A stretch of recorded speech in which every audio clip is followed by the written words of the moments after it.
If you're a controller player in F1 24, you probably wondered, can I really get faster with a racing wheel? Is the switch really worth it, or is it just a myth? Well, in this video, I'm going to break down exactly what changed when I made the switch from controller to wheel, and how I got seconds off my lap time. Trust me, you don't want to miss these insights. Before you make the jump, let me tell you what I wish I knew. The transition is not easy as you think, and it's not just about putting your hands on the wheel. From grip and throttle control to cornering precisions to braking points, everything changes, and there's a lot to master. If you're serious about getting faster in F1 24, this video is for you.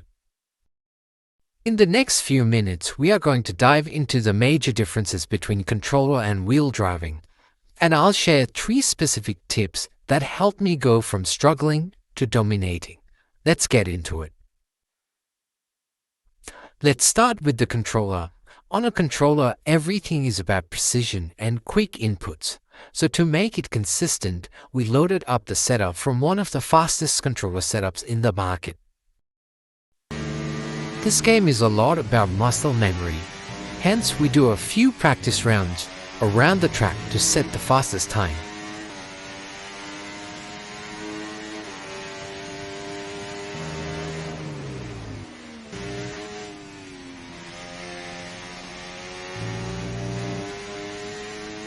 After 16 laps on the track, we finally set the fastest time on our controller.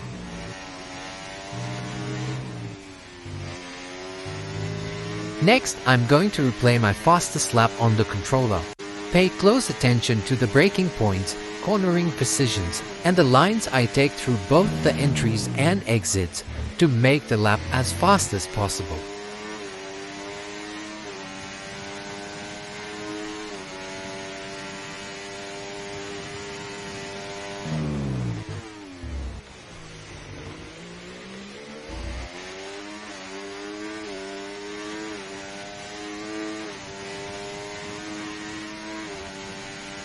Don't worry if you miss a few details. We'll do a side-by-side comparison with my wheel inputs later to highlight the key differences between wheel inputs and controller.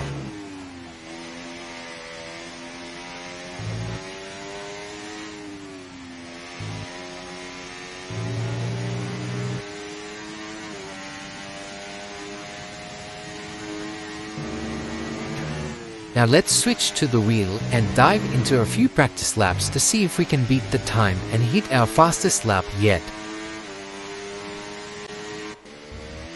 I keep pushing around the track, aiming to beat my fastest lap. By lap 8, I'm so close, just 0.2 off, but it's still not enough to take the lead.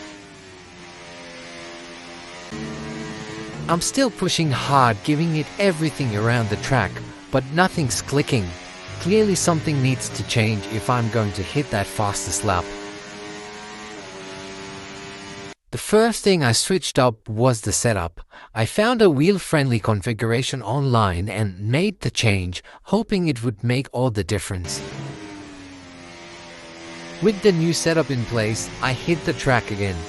I gained a few tenths, but it's still not quite enough. Then, after a few more laps, it hits me. I'm driving like I did with the controller.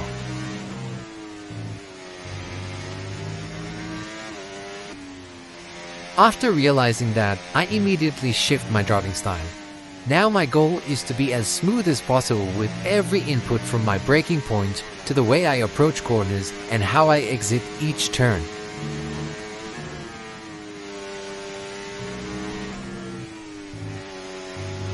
Oh my god, it works! Let's compare.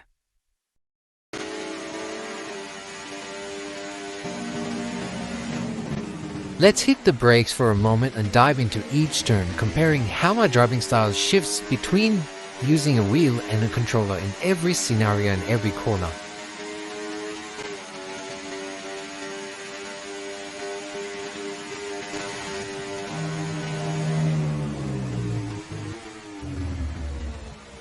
On the controller, we did late braking, sharp turn, and then straight to max throttle.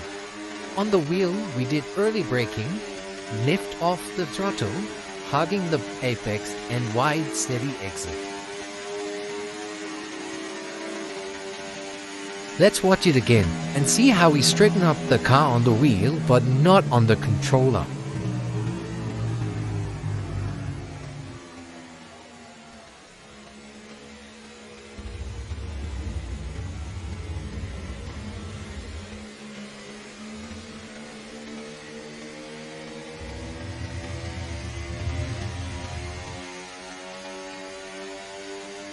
The pattern continues, and while it might be very subtle at the first glance, a closer look reveals significant shifts in driving style.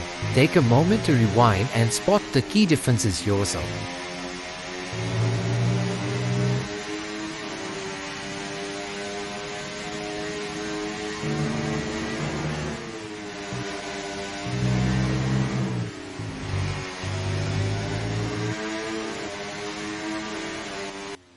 If you made it this far of the video, here's a quick recap on the 3 tips: driving style adjustments, setup tweaks, and racecraft and reactions. Switching from controller to wheel is a challenging but a rewarding journey. While both can deliver fast lap times, the change requires adapting your driving style, adjusting your setup, and refining your racecraft. Here's a bonus tip: when you first switch to the wheel, take it slow. Focus on gently mastering the brake and acceleration at a relaxed pace. Your handling will be a bit twitchy at first, so give yourself some time to get comfortable. Once you build up that confidence and control, gradually increase your speed and start pushing to the limit. The learning curve is steep, and consistency takes time and patience to develop, especially with the wheel. But with practice, you'll unlock a new level of immersion and precision in sim racing. And hey, it's more fun on the wheel. Thanks for watching, and I'll see you on the track. Thank you for watching. If you liked the video, please subscribe and feel free to contact me for your own video stories like this.